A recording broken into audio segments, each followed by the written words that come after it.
নমস্কার বন্ধুরা, food lover চ্যানেলে সবাইকে স্বাগত জানাই। আশা করি সবাই খুব ভালো আছেন। আজকে আবার চলে এসেছি পিঠে রেসিপি নিয়ে। আজ তৈরি করে দেখাবো চিতই পিঠে।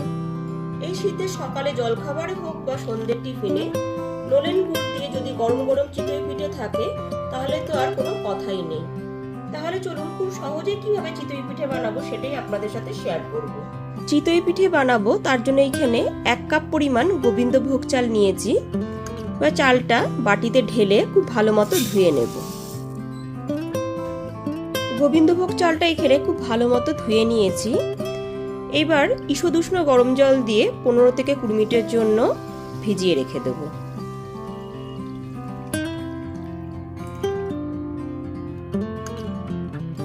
পনেরো থেকে 20 মিনিট ধরে চালটা এখানে হালকা গরম জলে ভিজিয়ে রেখেছি।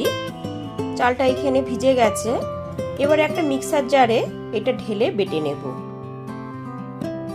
হালকা গরম জলে ভেজানো গোবিন্দভোগ চালটা মিক্সারে ঢেলে নিয়েছি। এবারে দিয়ে দিচ্ছি সামান্য একটুখানি লবণ আর দিয়ে দিচ্ছি 1/4 কাপ হালকা গরম জল। এবার এটা মিক্সারে বেটে নেব। হালকা গরম জলে ভেজানো গোবিন্দভোগ চালটা তারপর সামান্য একটু লবণ আর হালকা গরম জল দিয়ে এইরকম একদম স্মুথলি বেটে নিয়েছি। চালটা কিন্তু একদম এরকম স্মুথ ভাবেই বেটে নিতে হবে। স্মুথ ভাবে বেটে নেওয়া চালটাকে এবার একটা বাটিতে ঢেলে নিচ্ছি।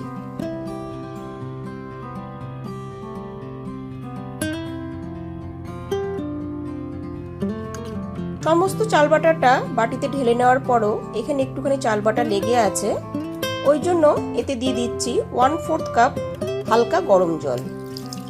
আর খুব ভালো মতো ধুয়ে বাটিতে ঢেলে নেব। শেষে 1/4 কাপ হালকা গরম জল দিয়ে মিক্সার জারটা ধুয়ে সমস্ত চাল বাটাটা এখানে দিয়ে দিয়েছি। এবার 2 থেকে 3 মিনিট খুব ভালো মতো একটুখানি মিক্সিং করে নিচ্ছি। 2 থেকে 3 মিনিট ধরে চাল বাটাটা এখানে খুব ভালো মতো ফেটিয়ে নিতে হবে। এখানে চাল বাটাটা খুব ভালো মতো ফেটিয়ে নিয়েছি। এরপর এর মধ্যে দিয়ে দিচ্ছি 1 টিস্পুন বেকিং পাউডার। বেকিং পাউডারটা দিলে পরে চিতই পিঠেটা কিন্তু একদমই ফুলকো ফুলকো হবে। বেকিং পাউডারটা দেওয়ার পর খুব ভালো মতো কিন্তু মিশিয়ে নিতে হবে।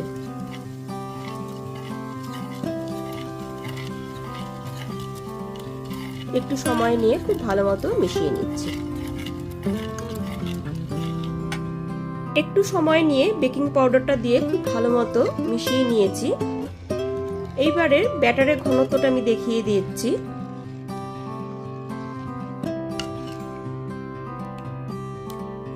এখানে দেখুন হাতার পেছনে পাতলা একটা আস্তরণ পড়েছে।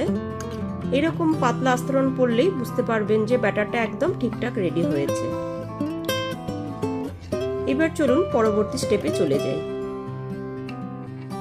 চিতই পিঠেগুলো তৈরি করে নেবার জন্য এখানে একটা আপামের প্যান নিয়ে নিয়েছি। আপামের প্যান যেহেতু খুব পাতলা হয় তার নিচে এই জন্য একটা চাটু রেখে দিয়েছি।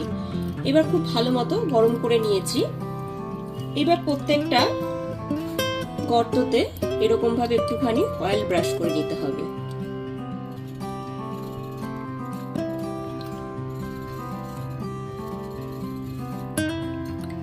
করে অয়েল ব্রাশ করে নেওয়ার পর এবার ব্যাটারটা একটুখানি খুব ভালো মতো আরেকবার আমি মিশিয়ে নিচ্ছি। এবার প্রত্যেকটা গর্ততে ব্যাটার দিয়ে দিতে হবে। ঠিক এইরকম ভাবে প্রত্যেকটা গর্ত ভর্তি করে ব্যাটার দিয়ে দিতে হবে।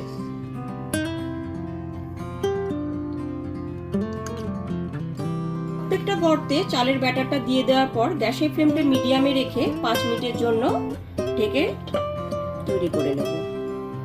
5 থেকে 6 মিনিট পরে এবার ঢাকনাটা খুলে দেখে নিচ্ছি। এখানে দেখুন পিঠেটা হতে কিন্তু আরেকটু সময় লাগবে, ওই জন্য 3 থেকে 4 মিনিটের জন্য আবার ঢেকে দিচ্ছি।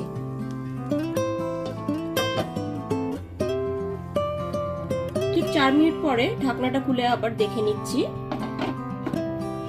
এবার একটা চামচের সাহায্যে দেখুন এখানে কত সুন্দরভাবে পিঠেগুলো প্রত্যেকটা পিঠে উঠে আসছে প্যান থেকে।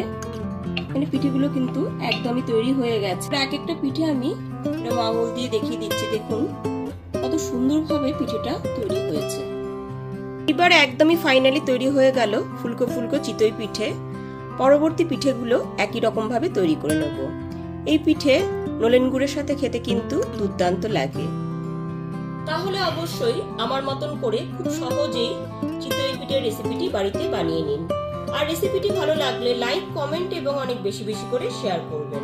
আর আমার চ্যানেলটা অবশ্যই সাবস্ক্রাইব করে পাশে থাকা বেল আইকনটি প্রেস করে দেবেন। তাহলে সমস্ত ভিডিও নোটিফিকেশন সবার আগে আপনার কাছেই পৌঁছে যাবে। তাহলে আজ এই পর্যন্তই, আবার হাজির হয়ে যাব নতুন করে রেসিপি নিয়ে। সবাই খুব ভালো থাকবেন, সুস্থ থাকবেন। ধন্যবাদ।